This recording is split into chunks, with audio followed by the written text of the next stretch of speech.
This is the Global Podcast Network, where executives and professionals connect, share, and inspire. Stay tuned for the conversations that drive success.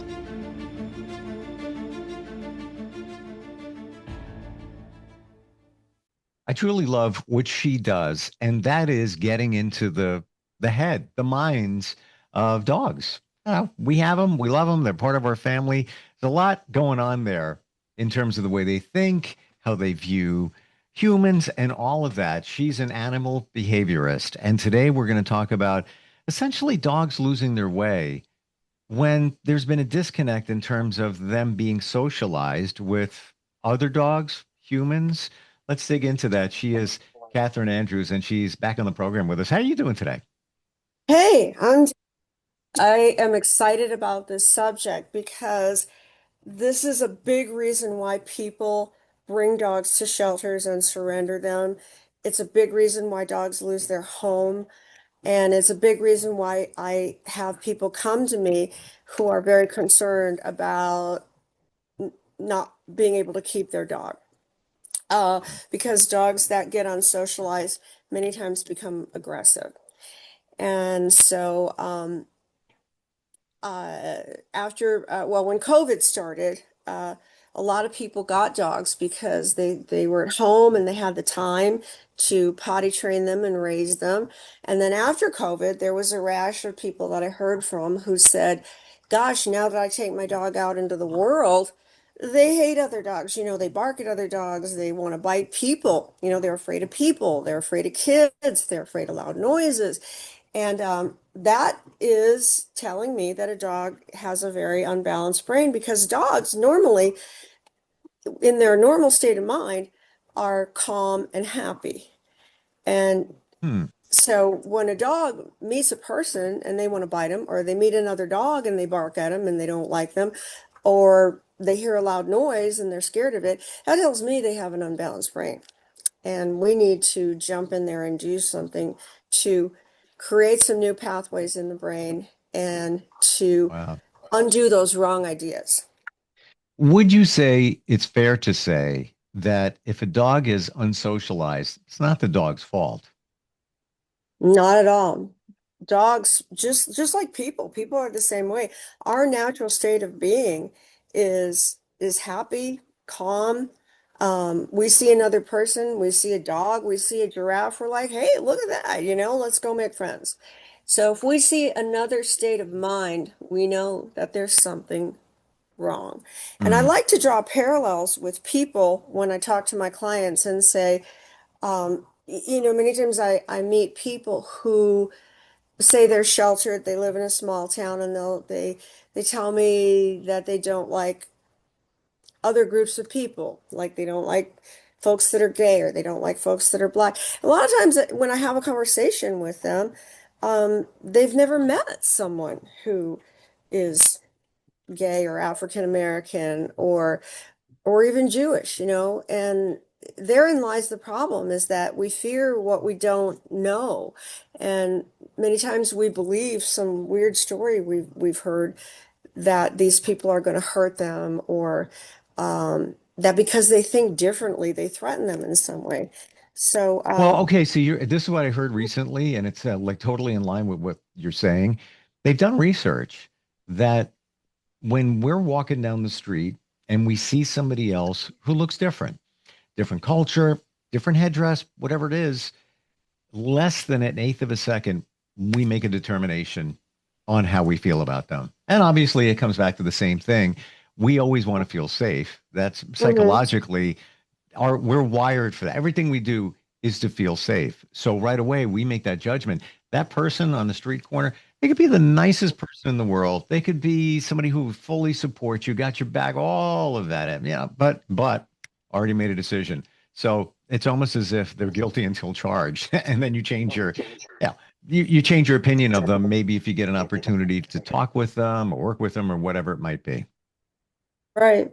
It's just, I like to draw the parallel. I say, if you have a child, you don't send them to preschool, you don't send them to kindergarten, and you sequester them from other children, that child becomes weird. that child becomes afraid, they become nervous, they become anxious, they develop anxiety. And you children need children.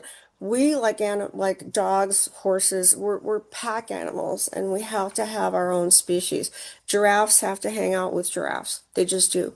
Sure. You know, they can be friends with people, and but they have to have other giraffes to be balanced, for their mind to be balanced, and for them to be happy. It's just the way we're set up genetically. And that has to happen for us to be totally and completely happy and whole. I have a little guy here. I'm kind of looking for him because he's kind of like my shadow. He must be asleep somewhere. His name's Murray. He's a little miniature dachshund, cutest thing you've ever seen. And he is, I was worried because he's kind of in danger of maybe having to be rehomed because he lives in an apartment with his mom and dad, and his dad has been working from home for years and with Murray all the time. And he is now having a job where he has to leave. And when they leave Murray, he barks and barks and barks and barks and barks, and the neighbors complain.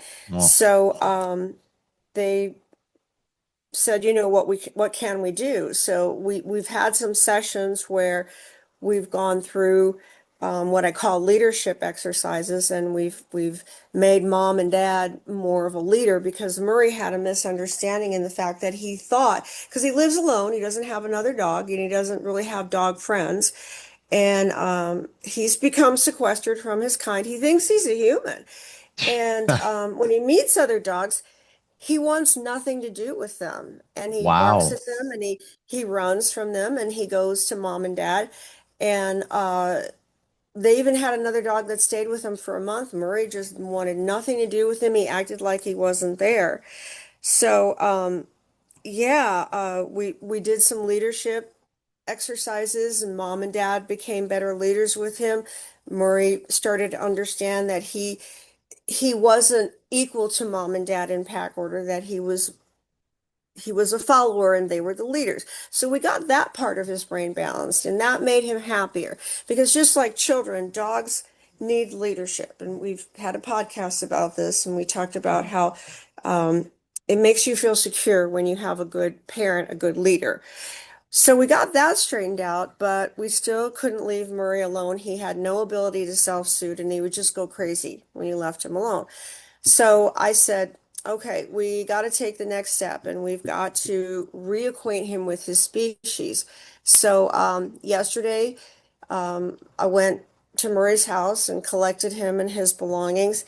And surprisingly, he knew what was going on, and he was actually happy to leave with me. And I was kind of surprised because he's very attached to mom and dad, and he's like a little old man, even though he's like 5 years old. He's very set in his ways. And when you visit them and you see him, he'll sit on the couch and he's just kind of very stoic. Even though if I bring some of my dogs in, they're running around and playing, Murray's just like sitting there like a little old grumpy old Isn't man. that isn't that so sad that that's his people, and I know. he doesn't connect with other dogs. What and where did that, No. how did that start? Where did that begin? He's just not been around them. Okay. And he's gotten an idea in his brain that he's a person, and just like the people who decided they don't like black people or gay people, they don't they've lost touch with them, and Wow. they see them as different, and they see them as a threat. They see them as something that could possibly hurt them, or I don't know what they're thinking, but they more than anything, they're suspicious of them. They kind of fear them a little bit. They just don't like them. So Murray uh, came home with me last night, and all the other dogs were like, "Oh wow, a new pack member," and they were excited. But then when Murray didn't engage with them, they left him alone because my dogs they meet other dogs all the time. We always have dogs here for training that are staying, so they kind of know the ropes. And so Murray is now becoming integrated into the pack, and he still barks when I leave him, but he's actually, even after 24 hours, he's getting better at self-soothing. He's forgetting after about 5 minutes to bark when he's by himself because he's not totally by himself. He's with some of my dogs. So my dogs are doing things when I'm gone. They don't care. I mean, they're going to the toy box or they're getting bones or they're going to sleep. So watching Murray on the cameras I have in my house, I leave, he barks, he gets all upset, and then he's like watching my dogs and going, huh, they're not freaking out. They seem to be having a good time. Maybe there's something to this. So he kind of looks around and he's starting to mimic Hmm. them. So Hmm. that's what we're hoping is that Murray's brain is going to open up some new pathways here. He's going to watch my dogs and they're going to teach him how to be a dog again. And They're going to make him happy. did you get him because his person is just having challenges with him because he's not fully socialized? Right. Well, when they leave, he can't bark like a crazy maniac because, Okay. Because of neighbors. his barking is so loud that even though the walls in the apartment complex are pretty Okay. good. You can hear him, and they've got people above them and lie them, and Oh, believe me, and I got yeah, you on that. And I'm in yeah. between houses right now in a complex, been for a couple of years. And with my dog, he never barks, but there might have been a reason over the last year. I can't even recall what the reason was. And he doesn't even bark a lot. But guess what? Got a text from the neighbor. They weren't complaining. They were like, just want to let you know, your dog is barking. Is everything okay? And I'm like, I don't know. Let me check the cameras and all of that. And everything was fine. I don't know. He might have heard something or whatever. But yeah, to your point, they can hear it. So this dog that you have now, is it when they leave, then he starts barking because of essentially separation anxiety? Yeah, well, he just freaks out, just like Mm, he does when he sees another dog. If the other dog imposes on him. Like my dogs don't because they know better, but other dogs will start sniffing him and, sure. sniffing his behind, trying to play with him. And then Murray, barks at them and kind of freaks out. But when you I leave don't him blame him. alone, You yeah, know, all right, well, you don't who are even you? I Why are don't you mean doing read. this? Yeah, because you're not used to it. Yeah. Yeah. Um, but Murray, when they leave, yeah, he just freaks out and he gets frantic, he gets scared. And that's another thing is that, not only is the barking obtrusive, but it's also frantic and it doesn't sound, it sounds like, oh my God, there's something wrong. And the neighbors are like, you got to do something because Murray is freaking out. He's unhappy. And of course, they don't want him to be unhappy. They don't want him to bark for hours at a time and he loses his voice and he's going to have some issues with his vocal cords and his throat And and look at the stress on just the him, stress. Catherine. Oh Yeah. my Oh my gosh. Like God. he's Yeah. he's not just I'm here. Where'd you guys go? This is like I'm in freak mode. I'm left alone. I don't know when you're coming back. Like all the stuff that could be going through that dog's mind. Is this when did they get when did they get him? They've had him since he was a puppy. And the thing is that there's always just been somebody pretty much home. Okay. And when they did leave him, they would just go out to dinner or something. They weren't gone that long. But now they're talking about going to be gone for like 8 hours a day. And he just can't handle that because that's just a lot of alone time for him. And I don't know how the transition's going to go. He's going to probably be here about a month. It's I've done this many times before. It usually takes like 4 to 6 to maybe 8 weeks to transition the brain and get him back into dog mode, happy dog mode, to where he knows how to self-soothe, he knows how to have friends, he knows how to interact with them, and we've got him into happy, balanced, calm dog state of a brain again. But when he goes home, I don't know what the solutions are going to be for him. Like, do they get another dog, which they're open to? Does he go to daycare a few days a week? But he's going to need some solutions. And this is part of my job too, is I'm the voice for the dog to say, okay, this is what Murray wants from you. He wants a pack member, he wants a brother or a sister, or he wants to go to daycare. But there's going to have to be a social life for Murray. And I just texted his mom this morning. Her name is Kim. I said, just watching him after 24 hours, I think you have a little social butterfly here in the making. Oh. I think that he is going to be very social. I don't really think he's an introvert. I think he's a little extrovert because I have seen glimpses of it when he forgets himself and starts to, you know, um, he starts to kind of bask in the glow of the attention. You know what I mean? Like he wants to be sort Hmm. of the center of attention. He doesn't really want to sit in the back seat. Like I'm truly an introvert. So when I go to a restaurant or I go to a party, I want to sit on the perimeter and I want to observe more than I want to be center of attention. Murray is starting to tell me that I don't know. I think I want to be center front and center here. I think I want to be the first one in line. And so he's starting to lead me to believe that he's much more social than we think. And it even makes me sadder that this poor little guy has gotten to the point where he's just so far from himself. So that being said, you got him for a month or whatever. Now it's time to return him, hopefully rehabilitated, if you will. Mhm. What if he's attached to you when he goes back and now he's missing you and maybe he kind of enjoys, some of the animals around your sanctuary there? What do you think? Could that be a challenge? Well, that's a good question, but here's the thing. Uh, I have conversations with the animals that I keep. And if that were the case, I would have thousands of animals, right? I mean, I would never give them back and they would fall in love with me and I'd keep them.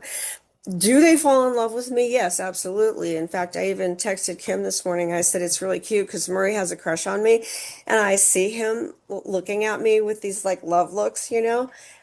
But that happens in new relationships, and especially with someone who kind of rescues you and is showing you a new way to be. He has a crush on me, and we will forever have an amazing relationship. I mean, when he sees me in the Walmart parking lot 5 years from now, he's going to go nuts. And it happens to me all the time. When I'm in Rapid City, I see client who had a dog, that I worked with or rehabilitated or trained as a service dog. And they always go crazy when they see me. And that is eternally satisfied. That is like, swear to God, that is like on my top five when I die, looking back on my life, that's like makes the top five hit list for me. But he and I've had conversations. He knows this is not his home. He and I have a relationship. This is what I'm doing for him. And so I set that boundary, is what I'm saying, and they Um, understand that. okay, that's where I was going right there. Um, Energetically, and for anybody that hasn't seen some past podcasts with you, that you can communicate. You can telepathically send that information and they understand. I've experienced it. I've tried it based on what you've told me, and it works. I've alleviated some, behavioral challenges along the way there, just by sending the message and also receiving something back, which once was very impactful, eye opener, and true. That's what Right. you're doing with this dog. Absolutely. We Mm. have conversations every day. We had a conversation on the way home in my truck when we were uh, leaving. Well, when I went there, I had a conversation with him before I came telepathically. And when I came, they were waiting for me. They had the garage door open and it was so cute. They have his like little luggage packed, because my clients love their dogs so much. So he had the little carry-on with his food and his Mm. blanket and his pillow bed and everything. And Murray was like waiting for me. And as soon as I opened up my truck and put the stuff in there, he ran and he put his feet up on the truck and wagged his tail and looked at me like, okay, I'm ready. Ready. Put me in the front seat. Let's go. And again, I think his dad was kind of surprised, like, wow, he really wants to go. Like he knows what this journey entails, and he's saying thumbs up. let's do this. So, question about the communication, and you say you bring this up with that dog in your care all the time. Murray is his name, or is that the Yeah, Maury. Uh-huh. okay? Um, are you physically saying it and obviously also thinking it? Like, do you say, Murray, all right, just let you know, you're here for a little while. Hope you're enjoying your stay. Once you realize that, there's other dogs out there, there's a lot of wonderful dogs that you could be meeting and hanging out with. Are you physically saying those things? No, the only beings that I actually speak to are humans. I don't ever speak to animals. Nothing And wrong with that, whatever works. yeah, when here's kind of a funny aside. When I go to zoos, I talk to all the animals there. And when I go to zoos, it's pretty exhausting because the animals are in their enclosures, and they don't get to well, I mean, they're not in they're not in the they don't have as much to do as animals that live free, right? Because Hmm, they're in enclosures. for sure. And so when they hear me coming and I'm on their channel, because I say I'm on the animal channel, I am, that's where I reside. And they hear me coming, they're like, whoa, and they're right there, like they Hmm. will come. And if they're asleep, a lot of times they wake up, they come. And I'll tell you a quick story. This is a story that I love to tell. And again, when I pass over, this is going to be on my hit list. I was at the San Diego Zoo, and they this was about 20 years ago, so I don't know if they still have that, but it's a gorilla setup where they have a gorilla mountain, and then they have these rocks that have these windows where the gorillas can come. But the whole herd of gorillas was eating, and they were on Gorilla Mountain, which was a ways away. They were in the distance, and there were people there that were watching them eating. Well, it was silverback gorillas, and there was a female, and her back was to us. And I went to the window there, and I sat down because there was like a little rock ledge there. All of a sudden, this female gorilla stands up and she whips her head around, and she sees me because I was talking to her. And she comes busting ass down Gorilla Mountain. I mean, like with her Hmm. forearms I like see that, it. I see and it. flying, dirt flying and everything. The people who were standing around me, oh, they got out of there. They were like, this one guy goes, she's coming through the glass, and like he starts backing away, and people were like running. I mean, they were actually running. I knew what she was doing. I'm sitting right there waiting on her. I've got my shoulder up against the glass, and I'm just sitting there real calmly because I'm like, holy hell. Like, I'm so excited. Like, she heard me, and not only did she hear me, but she wants to talk to me. She's that excited about seeing me, right? I was beside myself. So I'm sitting there with my shoulders to the glass. My heart is like racing. I'm like, oh my God, this is like somebody meeting their celebrity crush or something.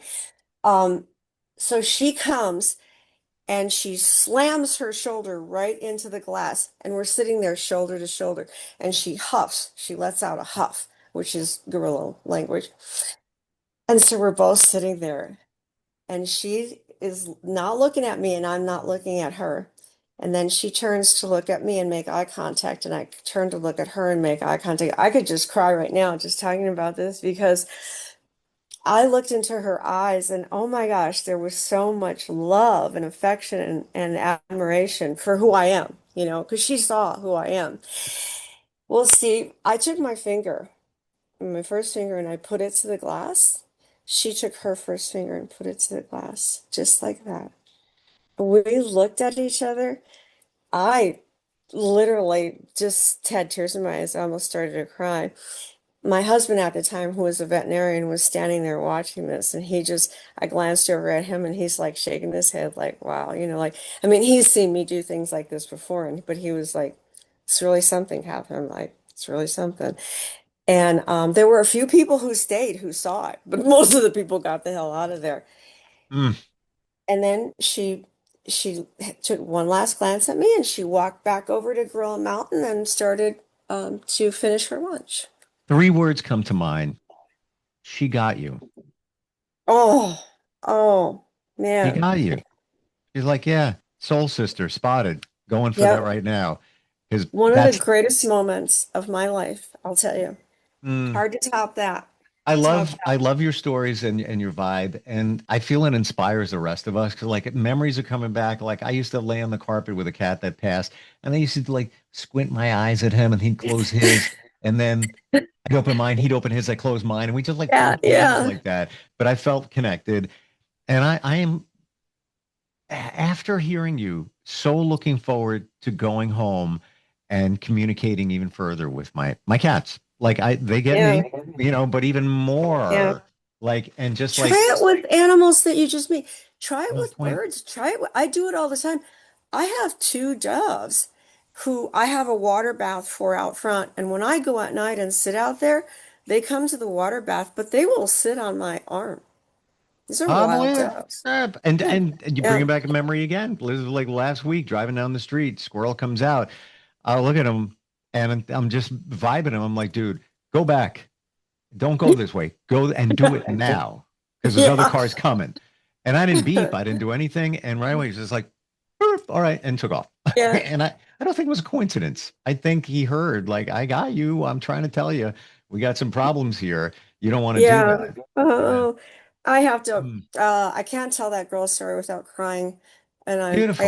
I gotta let a few tears go here because that was like, I'm not kidding. That was one of the most beautiful moments of my Catherine, I life. feel the way you said it, I felt like I was there. And as soon as you said the huffing with the Mhm. front paws, whatever you want to call them, like Yeah. Yeah. that's when they want to speed up. And I could see it like dust and dirt flying everywhere. I got to get to that glass. I got to connect with this person because you got you got her. She got you. Like beautiful. And this is how it works. And this is how it works. And this is how Yeah. we change behaviors in animals and rehabilitate them, and especially dogs. What's your website? Animalpsychologycenter.com. Yeah, anybody's got any questions, reach out. Um, Yeah. Subjects that you'd like to talk about on the podcast or personal issues you have with an animal that you're living with. We'd love to Even hear from you. communication. If you think you vibed and you're wondering if it was a coincidence, let's talk about Yeah, that. tell us a story about something I that love you're it. in. Yeah. Instant feedback, Steve at gmail.com. You can also reach us. Thank you for today, Catherine. Really appreciate it. Yeah, you're welcome. Thank you, Steve, because you get me too. And I love it. I feel I do. And I get you. And I can tell you those things I don't tell anybody else regarding animals because I don't think people look at me like, okay, sure, I whatever you don't think say. there's anything you can tell me that I'm going to say is crazy. I'll tell you that. But you know what? Based on all of that and past experience, I don't care what anybody thinks. I'll take it with me to the end. I know. I know, right? Yeah. I know. When you know, you know, you know. Yeah, All right. exactly. We'll talk soon. We'll be right back. This is the Global Podcast Network, where executives and professionals connect, share, and inspire. Stay tuned for the conversations that drive success.